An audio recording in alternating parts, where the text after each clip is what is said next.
सुमध्याह्न मेरे प्यारे बच्चों, आप सभी का हिंदी कक्षा में स्वागत है। मैं आप सभी की हिंदी मैम बोल रही हूँ।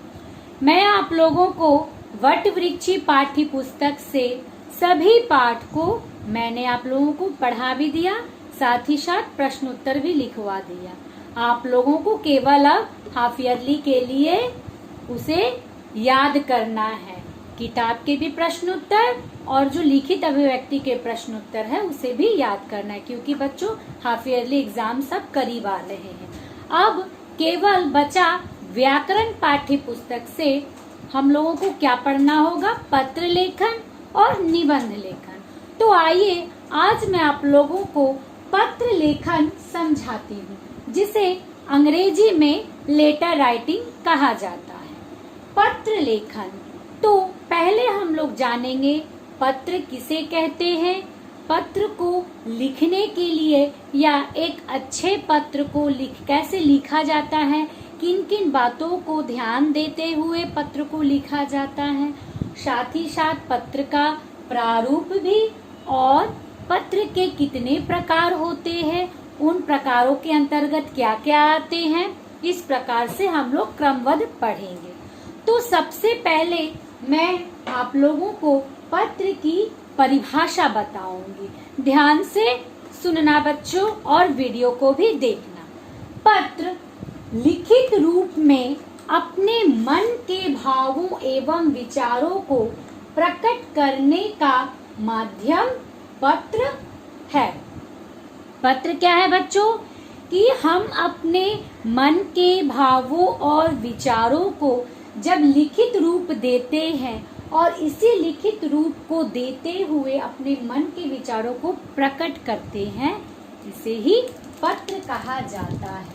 पत्र लेखन एक प्रकार से कला है बच्चों।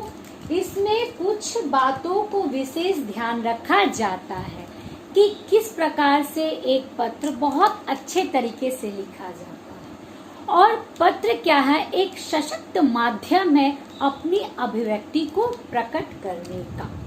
तो हम जब पत्र अपने परिवार वालों को, मित्रों से तथा व्यावसायिक एवं विभिन्न कार्यालयों के अधिकारियों से संपर्क बनाए रखने के लिए सबसे पहले क्या करते हैं, फोन का प्रयोग करते हैं। और फोन के बाद हम किस माध्यम से संदेश को पहुंचाते हैं, तो यही पत्र के माध्यम से हम इन सभी संदेशों को पहुंचाते हैं, जिसे कहा जाता है पत्र लेखन। अब आइए बच्चों कि अच्छे पत्र की क्या क्या विशेषताएं होती है, या फिर कौन प्रारूप किस प्रकार से लिखे कि एक पत्र बहुत ही अच्छे तरीके से लिखा जा सकता है।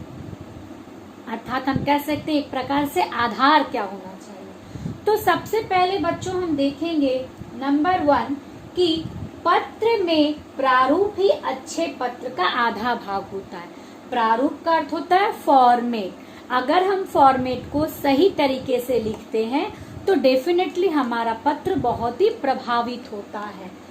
यही जो है उसका आधा भाग होता है। जिस प्रकार हम नाम लिखते हैं, पता लिखते हैं, तिथि लिखते हैं, विषय लिखते हैं, इसी को कहा जाता है फॉर्मेट। क्रमबद्ध तरीके से सुंदर से लिखना ही प्रारूप कहा जाता है। उसके बाद दूसरा नंबर आता है बच्चों प्रेषक तथा पाने वाले के संबंध। प्रेषक अर्थात जो पत्र लिखकर भेज रहा है और पाने वाला जो पत्र को ग्रहण कर रहा है, उन दोनों के संबंध को भी जानना जरूरी है तथा विषय का ध्यान भी रखना चाहिए। अर्थात मैं अगर आप या मैं पत्र जो लिख रही हूँ और जिसको लिख रही हूँ, इन दोनों के बीच के संबंध को तथा पत्र का विषय क्या है उस पर ध्यान दे करके पत्र लिखना चाहिए। थर्ड नंबर है पत्र का उद्देश्य स्पष्ट हो। हम जो पत्र लिख रहे हैं, पत्र प्राप्तकर्ता के पास वह उद्देश्य क्या है, बिल्कुल स्पष्ट होना चाहिए। फोर्थ नंबर आ रहा है बच्चों पत्रों में आवश्यकता अनुसार व्यक्तिगत स्पर्श झलकना चाहिए। आवश्यकता अनुसार मतलब पत्र जब हम लिखते हैं उसमें केवल आवश्यकता अनुसार ही बातों को अपने वक्तव्य को रखना चाहिए, व्यक्तिगत स्पर्श झलकना चाहिए। पत्र को ज्यादा हम खींचतान करके बड़ा नहीं करेंगे।